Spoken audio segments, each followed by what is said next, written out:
So I just saw Taxi Driver and it was fantastic.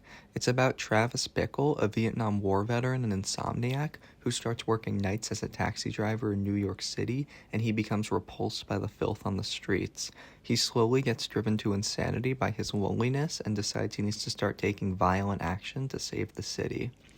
In this review, I'm going to talk about the style choices in this movie, plus summarize some aspects of the plot, then talk about all the things that I thought were done well and done poorly. At the end, I'll be giving the film a grade from A plus to F. The film is so incredibly well done and directed. It's very atmospheric, like you feel how cramped Travis is in his own apartment. You really get to understand how he's paid no attention to at all by anyone, as just a taxi driver who works nights, and you feel how monotonous his job is and how monotonous the days are. As he says, one day indistinguishable from the next. It draws you right into this character's mind, and it's a very psychological film, which I love. The whole point of the movie is this character's mind and the lack of sanity and wellness.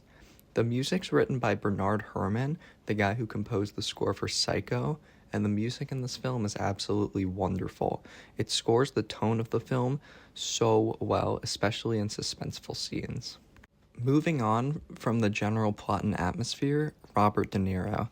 He's my favorite actor of all time at the moment, and this performance is actually his best ever. It perfectly captures the psychological depth of Travis, as he plays Travis crazy, but not so crazy that you would ever think something was wrong if you had a conversation with him, at least not until the third act. He improvised one of the most famous lines in all of cinema with "You talking to me?"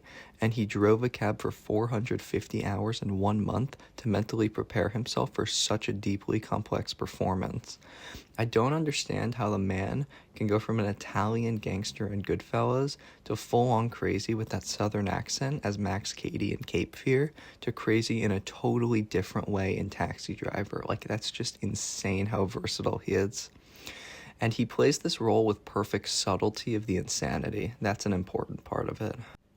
This movie's directed by one of the great filmmakers of all time, Martin Scorsese. Or Scorsese, I still don't actually know. But anyway, his direction is perfect. The movie's paced so well, not super slow, but still enough time to get a real feel for the current stage of madness Travis is going through. It's also very interesting and powerful that Travis makes a lot of money, but he still isn't happy. I love that plot point. And I also like the way Scorsese lets conversations play out, like between Travis and the child prostitute he tries to save, Iris.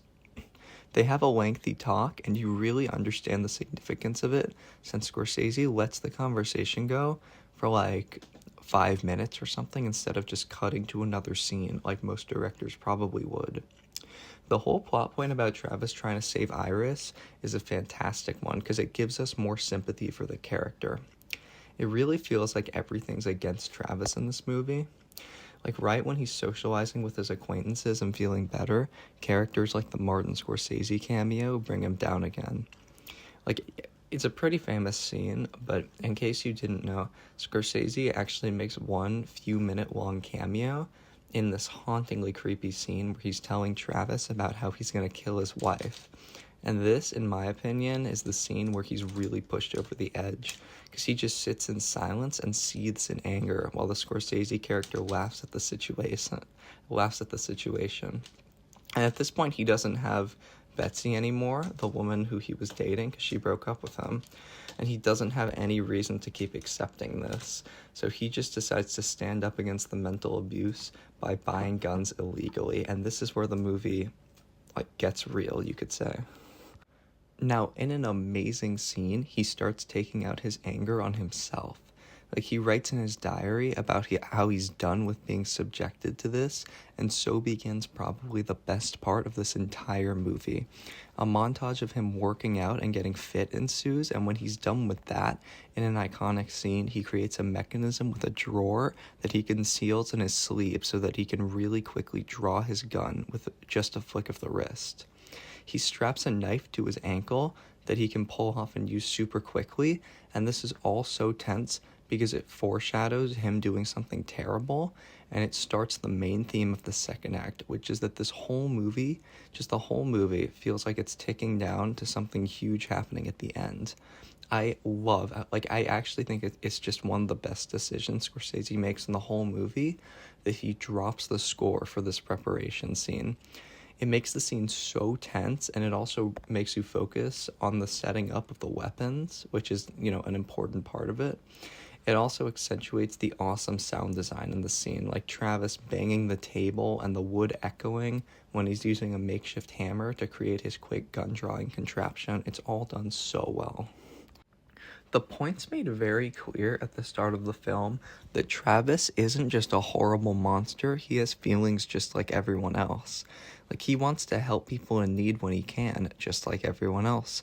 And because this humanization is masterfully set up by the writer Paul Schrader, who does this movie brilliantly, we feel for him in tough scenarios, like when his date Betsy leaves him, who's the only person he's felt like he can truly connect with. In that scene, I was actually feeling bad for him, especially because he truly thinks she's unhappy in her job working for a campaign. He wants to help her, and he wants to free her because she's the rare, beautiful person among the many worthless people on the streets, in his eyes, at least worthless.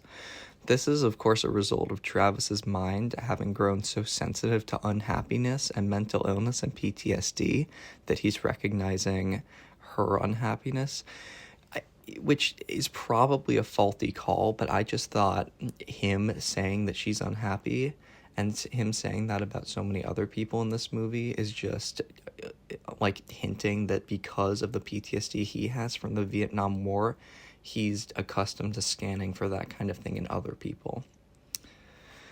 And another thing I noticed while watching this movie, and I think this becomes more noticeable after the scene, so that's why I'm bringing it up now, is that's hinting towards his constant mental agony, is that the positive score of this movie, like the lighthearted and happy saxophone, if you've seen this movie, you know what I'm talking about, that plays in neutral scenes, and for any suspenseful or dramatic scene, that's when the ominous score plays. Like, the happy score only plays when he's in a neutral state, because he's so unhappy that neutral is the new happy. I mean, there really are no scenes where he's positive past when Betsy breaks up with him. I just found that really interesting.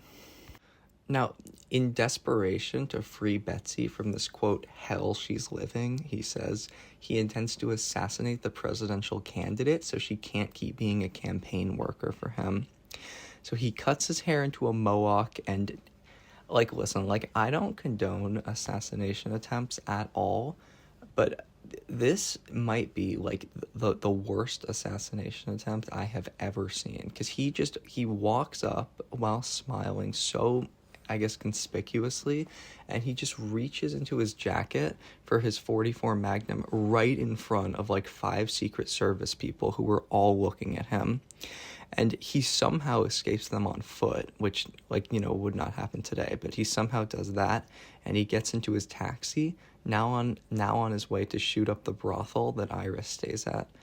And, I'm not really going to talk too much about this climax, mainly because it's just a really violent apartment shootout, and the ending is much more interesting. What happens after this point is more interesting to me. But basically, he kills 4 people who are pimping Iris, and he gets shot twice. And he actually uses all of the mechanics he prepared midway through the film for the first time, like the really quick gun drawing contraption with a drawer and the knife taped to his ankle. And he then tries to kill himself after that because he thinks the deed is done. He's saved Iris, but he's out of bullets. So he just collapses on the couch. And the police show up, and he dares them to kill him. And then he just goes into a coma, and he's taken into the hospital. So, yeah, I mean, not the most interesting climax to talk about here, but I think it's necessary to address so we can analyze the ending. Okay, so moving on from that, the ending of this movie is actually very interesting. So Travis's shooting results in something good, which is that Iris is released from prostitution and goes back to her parents. And Travis actually goes back to being a taxi driver with his hair grown back from the mohawk and everything, which is insane. He was so unhappy in his job, and now he's going back to it even after being driven to homicidal insanity, partly because of the monotony of it. it's just a very weird decision, especially because Scorsese has confirmed that this isn't a dream or his imagination.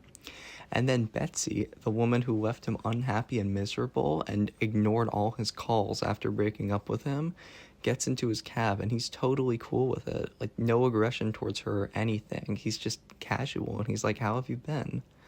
And when she gets out, he continues driving around his New York doing his routine thing. And the final shot is him looking in his, what, you know, okay, it's him looking in his mirror, but I don't think I can really demonstrate the effectiveness of it without showing it to you. So I'm going to show it to you.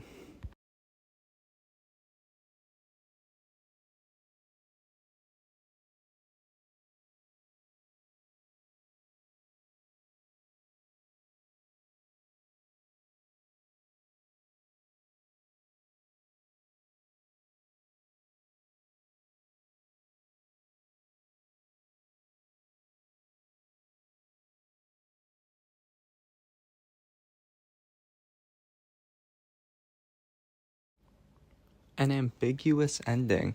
We don't know exactly what he saw, but we can interpret what it means. Some think it means he's going to go commit more crimes to stand up against evil, but I don't necessarily think it means that. I think it means that he's not recovered from being in such a state and he's still a paranoid wreck who will continue to be unhappy, especially if he keeps driving this goddamn taxi. I don't know what's up with that. I do think him knowing that he saved Iris because the parents sent him a letter. I think that helped his mental state a little bit and resulted in him not being totally wrecked when he gets out of the hospital. I really do like the ending though, since it's overall a happy ending. Like, sure, he's still probably neurotic, but Iris being returned to her parents and him being on decent terms with Betsy are both really positive. And I didn't really expect a happy ending for this movie, and I was pleasantly surprised when I got it. However, my friend does not like this ending and has a lot of active issues with it. So for starters, he says that Travis would totally be charged with like multi-murder for killing the pimps, even if they're the scum of the earth, of course. And he says that the fact that Travis is allowed to get out of the hospital and go back to driving a taxi is insane. And he also says that Travis wouldn't be so chill with a woman who's part of the reason why he went so insane. He would be at least yelling at her and super upset.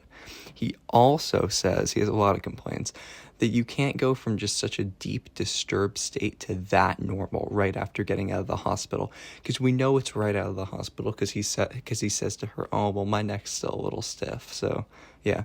And note that my friend, he thinks the movie is great. He just doesn't think the ending is realistic enough. And as much as I see his point in all of these statements, I don't think any of them really affect the movie negatively for me.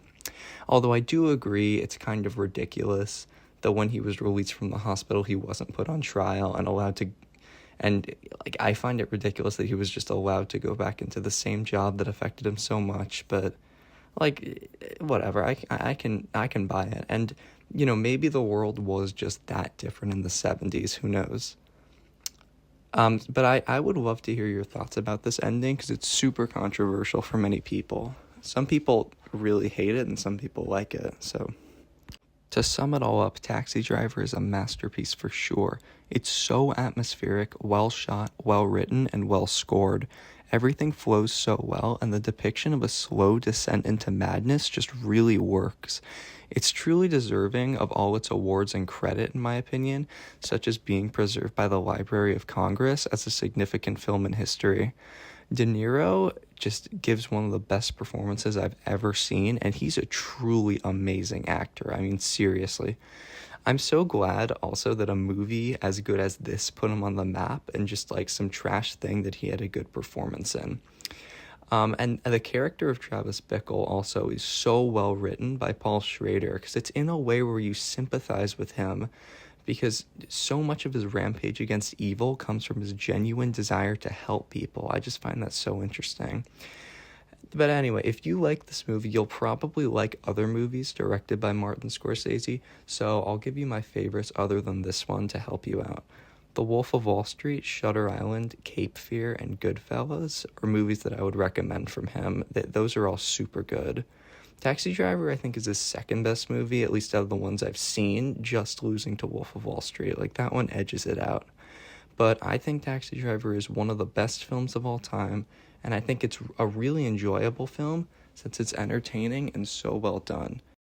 I'm gonna give Taxi Driver an A+. Thank you guys so much if you at least listened to part of this review. I had so much fun talking about Taxi Driver and what makes it great, and please let me know if you have any feedback or want me to review any other films. Thanks for listening.